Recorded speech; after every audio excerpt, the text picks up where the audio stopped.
our third point, a major point, is education.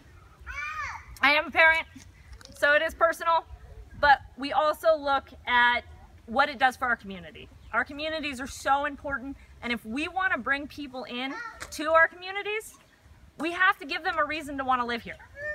And good schools are a #1 reason for growing in young families to come to an area. I know it's why I live in Colonial Heights. It certainly, when I moved here, wasn't what I was told about the social atmosphere in Colonial Heights. I moved to Colonial Heights because I heard the schools were excellent. And they are. But they're slowly, they've been going downhill in the last 5 years. Programs are getting cut. And when we look at things like our state legislator trying to take away public school funding to pay for voucher programs, we're looking at public education that isn't accessible to the public. Those programs can deny children access. They can decide a child who has a disability doesn't need to be in their program because it brings their numbers down, and they're unaccountable. Nobody puts a standard on them like we do on our public schools. There are some wonderful charter school programs out there. I am not opposed to them. I am opposed to my tax dollars paying for them.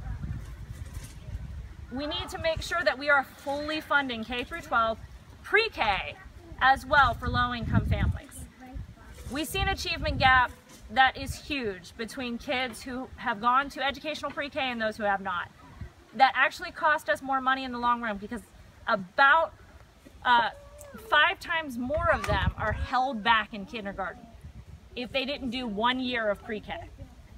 Those Head Start programs are imperative. And we also need to make sure that we're helping working parents provide educational after-school care.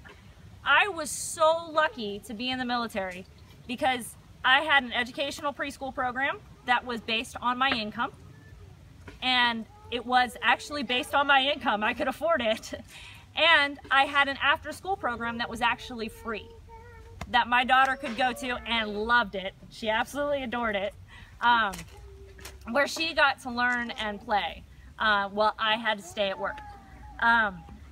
Those kind of things that we're not providing for our kids right now, we need to. And the good things that we are doing, we need to make sure they stay in place. They are threatened every year in our state legislature. There were 6 education bills this year. All of them tried to take tax dollars away from our schools. We got to make sure it's equitably applied to. We got to make sure that just because we're in a rural area or just because we're in an urban area, we're not getting less money.